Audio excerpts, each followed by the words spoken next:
dead buddies, sifting through a family's burned remains, and the origin of Pennywise. In movies as violent as the It franchise, would you believe there was even more murder left on the cutting room floor? Stanley has one of the most tragic character arcs in It. Unable to cope with the fear of returning to his hometown of Derry, Stan dies by suicide when his adult friends reunite. While Andy Bean delivers a touching performance during his brief appearance in It Chapter 2, Wyatt Olive was saddled with the responsibility of fleshing the character out in depth. He certainly succeeds. Stan struggles with his fate as he prepares for his bar mitzvah. Pennywise preys upon him through religious imagery. Stan's father, played by Ari Cohen, is the rabbi in Derry's Jewish community. This puts even more pressure on Stan to make his family proud. While It Chapter 1 has a haunting scene in which Pennywise emerges from a painting, a critical sequence where Stan delivers his bar mitzvah speech was removed from the final cut. Stan gains confidence. He criticizes the people of Derry for being ignorant and apathetic. It's an empowering moment that shows Olaf coming into his own as an actor. I guess indifference is a part of growing up. While this was sadly removed from the final version of the film, the sequence was reshot and included in It Chapter 2. When an older Richie Tozer, played by Bill Hader, drives through Derry, he reflects upon attending Stan's bar mitzvah. A younger Richie, played by Finn Wolfhard, stands and applauds for Stan after his impromptu speech. It shows how the Losers Club is willing to stand up for each other.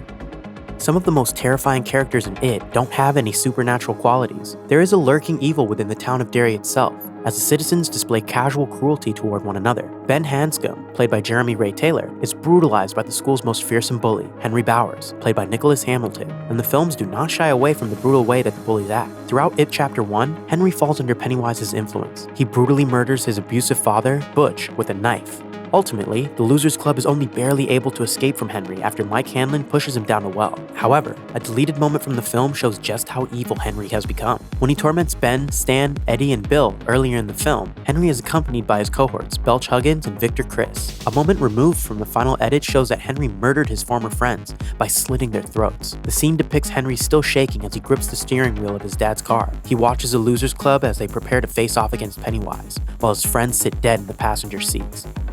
The iconic opening jump scare in It Chapter 1 does more than start the film on a terrifying note. When Georgie is dragged into the sewer and killed by Pennywise, Bill feels responsible for his younger brother's death. He finds that he is unable to cope with his feelings of loss and guilt, and does not receive the guidance that he needs from his parents. Their family gatherings are awkward and uncomfortable. Bill lives constantly reminded of the tragedy. However, a deleted scene from It Chapter 1 indicates that after the Losers Club defeats Pennywise for the first time, the Denborough family can move on. Bill and his family can be seen packing up their car as they prepare to take a vacation far away from Derry. This indicates that the family is determined to do more than grieve. However, as they drive down the street, the camera pans to the same sewer where Georgie was killed. This shot indicates that whatever happiness they may have found, it is only temporary. Pennywise is still out there. This would have been a really cool way of teasing the second film. Although it was important to see that Bill had moved on, the scenes in It Chapter 2 with an older Bill fulfilled the same function.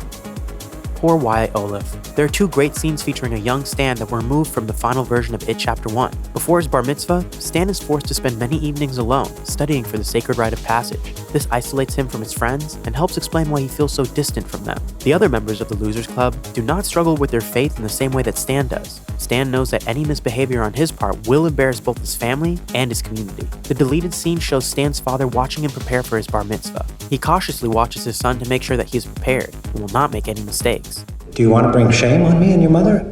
No, sir. On the people of the synagogue? No, sir. This reinforces the societal pressure that Stan is saddled with. However, it makes sense that it was removed from the final version of the film. This scene is only effective if the viewer is rewarded with the later moment when Stan stands up for himself and criticizes the people of Derry for being so ambivalent. Any scene with the younger Stan in It Chapter 1 is valuable, as he is only briefly in It Chapter 2. However, the end of It Chapter 2 features a rewarding moment in which Bill uncovers a collection of letters that Stan has written to each member of the Losers Club. Thanks to the behind-the-scenes material that was included on the DVD and Blu-ray releases of It Chapter 1 and It Chapter 2, Stephen King fans were able to view most of the key moments that were cut for pacing or thematic purposes. However, there was one scene in It Chapter 1 that was so disturbing that it hasn't been made available online yet. In an interview on Variety's Playback podcast, Bill Skarsgård reveals that there was one Pennywise moment that the filmmakers thought was too gruesome for audiences to handle. He said that there was originally a flashback sequence set in the 1600s that showed a younger version of Pennywise before he had become a clown. Skarsgård explained, "It's very disturbing and sort of a backstory for what it is or where Pennywise came from.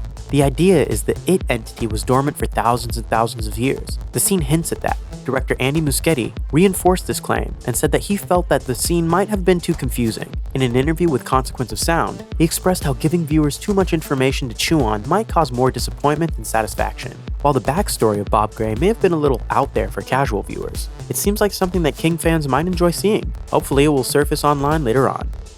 Of all the young actors in It Chapter 1, Sophia Lillis is a standout. It's impressive that the filmmakers found so many talented young stars, but Lillis in particular is tasked with bringing a very disturbing storyline to life. Beverly Marsh is sexually abused by her father, Alvin, who shames her for going through puberty. Beverly is unable to connect with any of the girls at her school and is constantly bullied. She is taken aback when Bill and Ben show her kindness, as she's been shown so little throughout her life.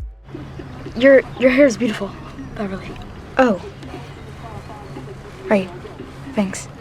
One of the most disturbing scenes in It Chapter 1 is a moment when Beverly is drenched with blood in her bathroom. The sexual connotations of the scene are clear, and Lillis' performance makes it even more heartbreaking. It Chapter 2 continues Beverly's journey and explores how she is still tormented by the trauma of her past. An older Beverly, played by Jessica Chastain, is trapped in an abusive relationship with her husband. There is a scene in It Chapter 2 in which Beverly visits the home of the elderly Miss Kirsch and encounters Pennywise. This scene was originally a little bit longer and showed Beverly seeing a vision of her father. This reinforces the idea that Beverly is still in the same cycle of abuse and neglect that she's been trapped in since her youth.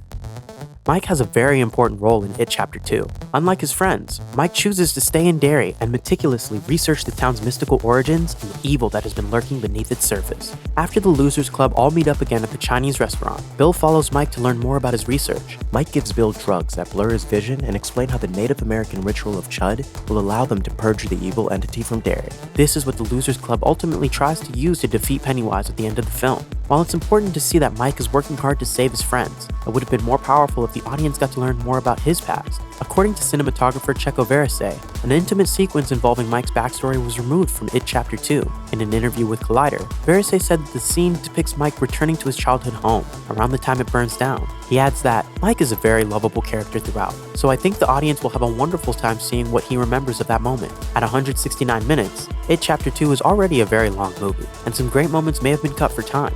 However, it sounds like this flashback would have added something to Mike as a character.